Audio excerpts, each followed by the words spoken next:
Sporting Dog Adventures, run, boy, That run. was awesome. Everything you Good need boy. is here under the sun. Everything you need is here under the sun.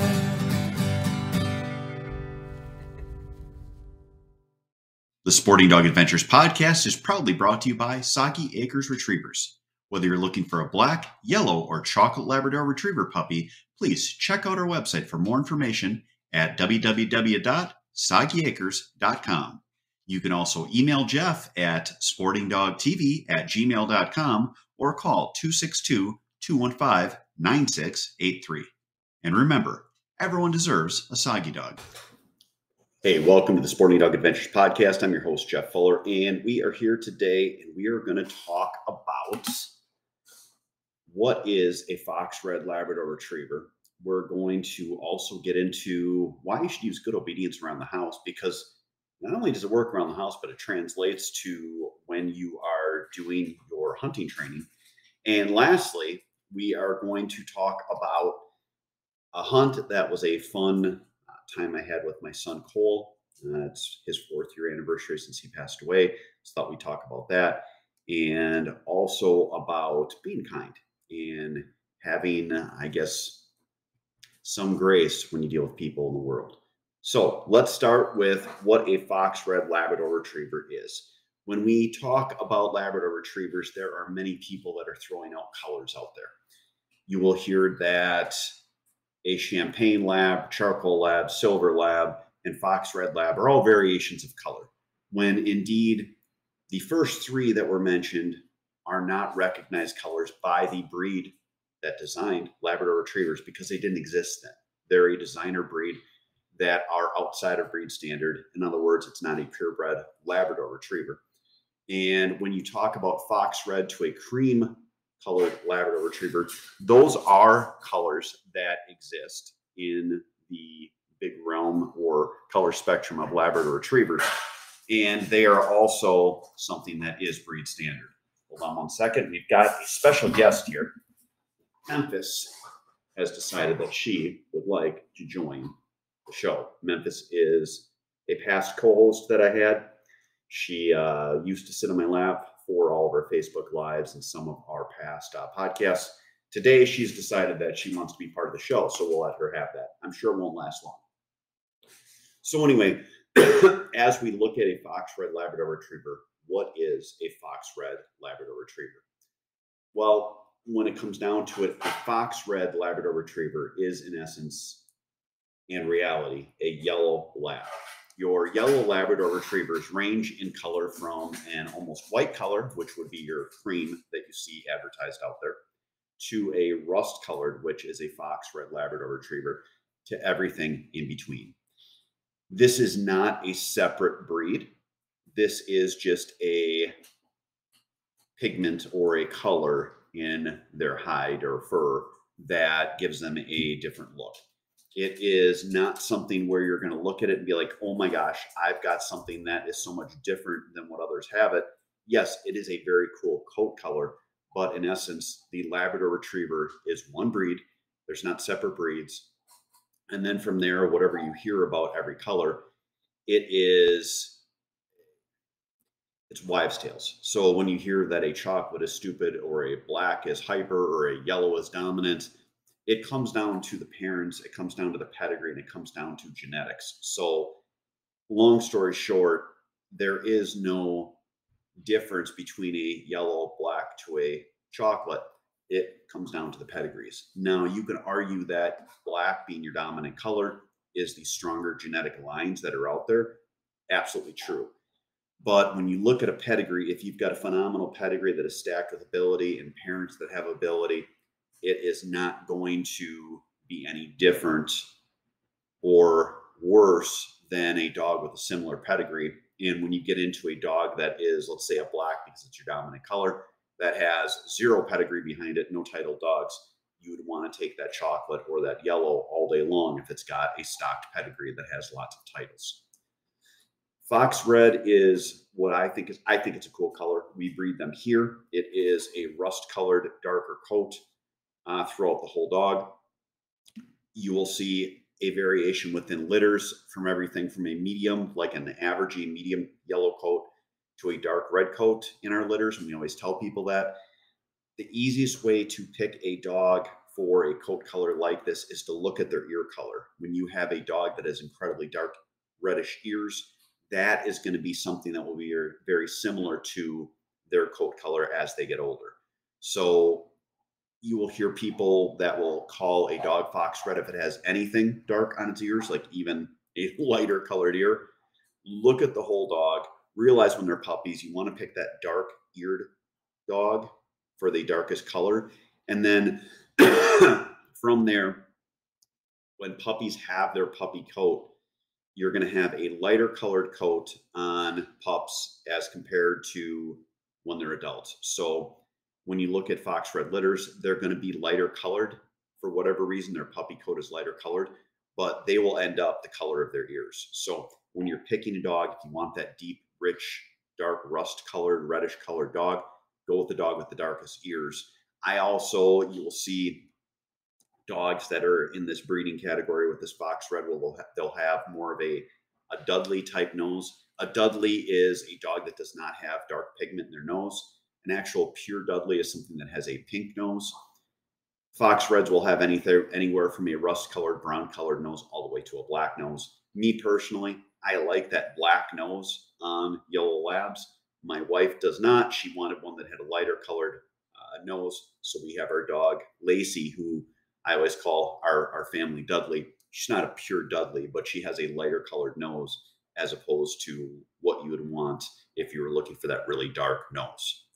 So ability-wise, they're going to have the same ability as a dog with a similar pedigree. They're going to have the same temperament as a litter that is bred of a different color with the same idea in mind. But ultimately, it comes down to their parents as far as ability, as far as temperament, and the kennel's breeding program when you were looking at it. So in short, fox red Labrador retrievers, fun color, fun variation of the yellow coat. I love it. You've got great field lines out there. You've got great show lines out there.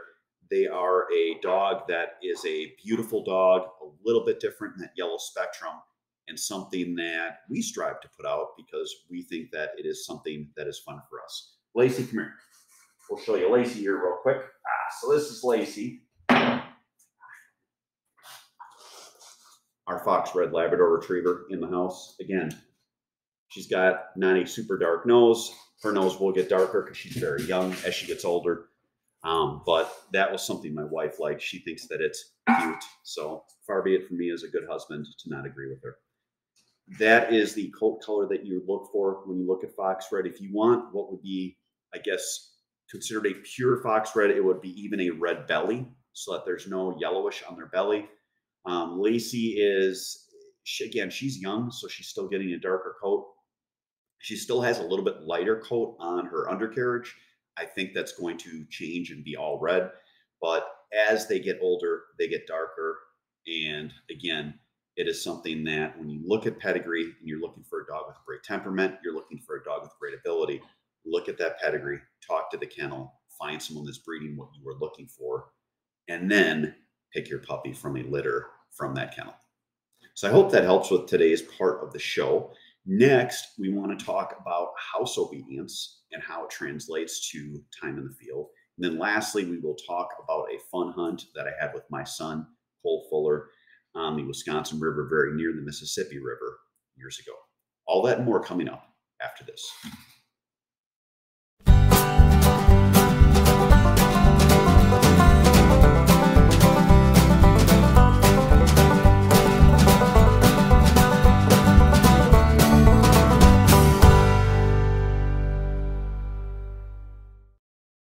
Welcome to Boucher in Janesville, where customer service is our #1 priority.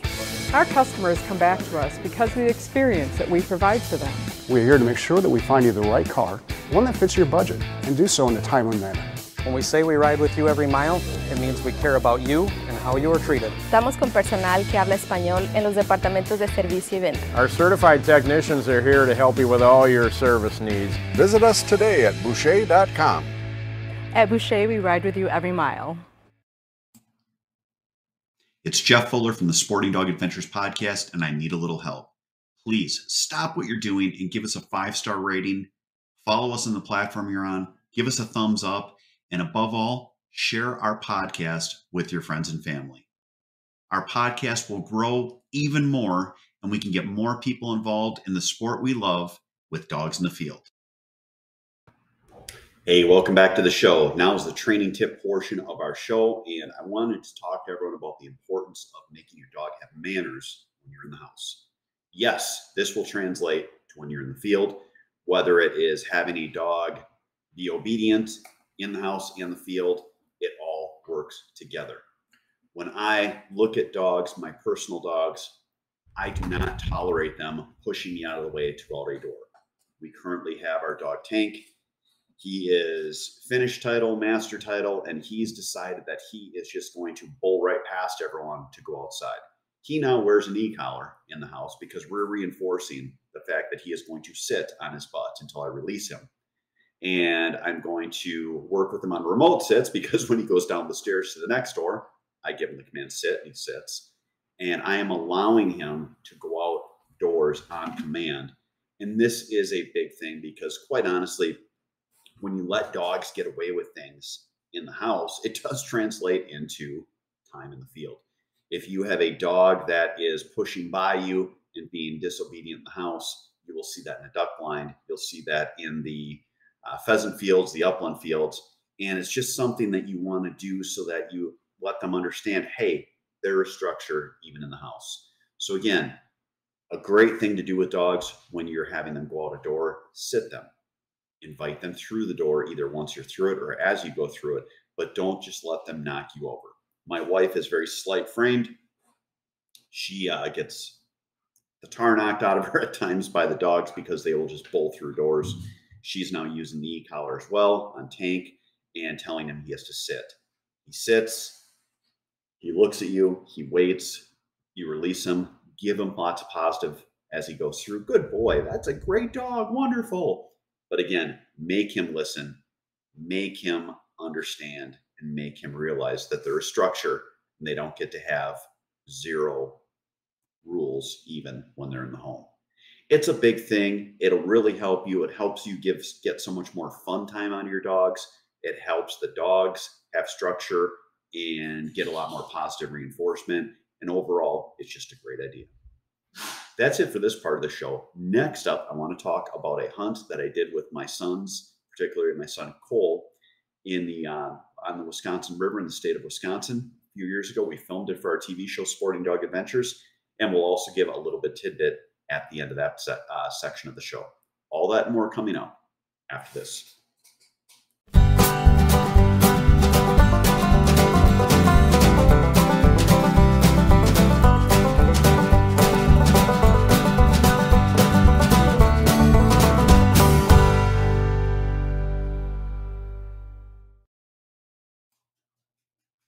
If you love the shooting sports like I do, you need to check out our friends at Mech Outdoors.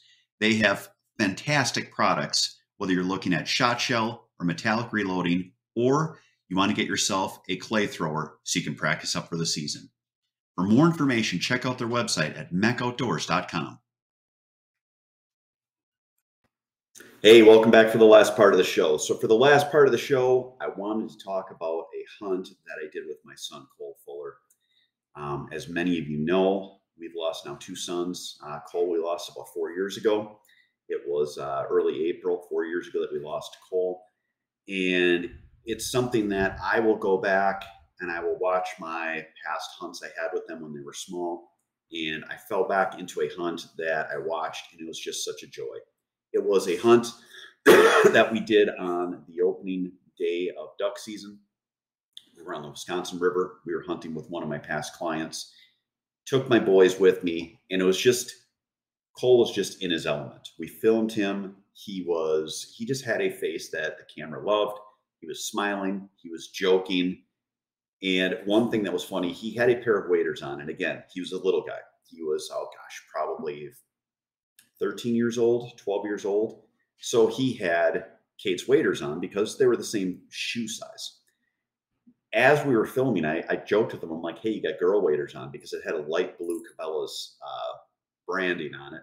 and that was the Outfit Her line. Again, they fit them. They were waders. They were camo. The only thing you could tell was that. And years after we lost Cole, someone used those waders, and I realized at that point there was mud wiped over him. He decided he was going to take matters into his hands, dull up that light blue logo, and make it that no one could see it. But as we were on this hunt, we shot 14 birds. We had a lot of fun. There were a lot of laughs, and it's one of those fond memories that I have. We were hunting on a spot where we were like in the backwaters off of the Wisconsin River. I still remember there was another group that was probably a quarter mile away from us. Their dog decided, because they had zero obedience in their dog, to run into our decoys and stand there. So I walked over and stood in their decoys, to which they were upset with me because I was scaring the birds. And I had to explain that, yes, I am. So is your dog with ours. Get your dog under control. Again, have that ability to control your dog in the field. It was a funny moment because they couldn't say much else to me.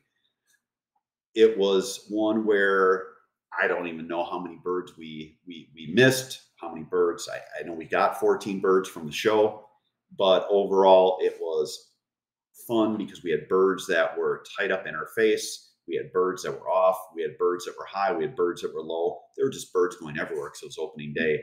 And his beaming smile, as well as my other boys' happy faces, made the hunt special. We had our dog Pickett with us. Pickett did great. We dropped a couple of birds that he had to go back in and find half hour later once the action slowed down. But overall, it was a time that I cherish and look back on. Get your kids in the field. Never take things for granted. Realize that these memories could be all that you have, like I have. With that said, we also want to talk about, or I also want to talk about how we pick out puppies in our kennel. We go strictly by the date of deposit for when someone deposits with us. If we have a litter that wouldn't take, obviously everyone moves back down into the numbers that they are in a litter. We had a litter not take. We had a gentleman in our litter that didn't take. We put him into the next litter, pushing some folks out of that litter. The gentleman wanted to be higher up on choice and explained to him that just didn't work because of the fact that there were clients that had deposits in before him. Again, it just goes by the date. If we have deposits from April 1st, 7th, 15th, and 22nd, we put them in first pick, second pick, third pick, fourth pick by those dates. This person decided to make it personal. He decided to bring up the loss of my son. He decided to bring up our character and how we do business. I'm a big boy. I get that I have a business, but realize there are many people that are in a bad place. You know what? We are in a say anything society. Don't be there. Don't do that. Be the better person. Be the bigger person. And if you have a problem with the business, like I told the gentleman, you need to go find someone else, because obviously we're not the people to do business with you. End it there. Don't be that person where we say anything. We don't need to be that way in this society. We don't need to be that way in our country, in our community. Again, everyone is out there trying to do their best. We never know what everyone's story is. Take that into consideration before you say or try to get the last word. So that's it for this week's show. I hope everyone has a glorious week. It's been a tough go since we lost Cal. I'm not going to lie. I know that I try to promise that we're going to have shows on every X amount of days. We're doing our best. We're muddling through and getting through stuff. If you do like our show, please check out our website, soggyacres.com. If you love puppy videos, go to our YouTube channel. I go to YouTube Shorts. We put up a lot of videos there. We put up a lot of videos on our Soggy Acres Retrievers Facebook page, as well as our Instagram for Sporting Dog Adventures and our Sporting Dog Adventures Facebook page. We love dogs. We love you guys being here, helping us put on this great show, and we appreciate your support. Everyone have a great week, and God bless.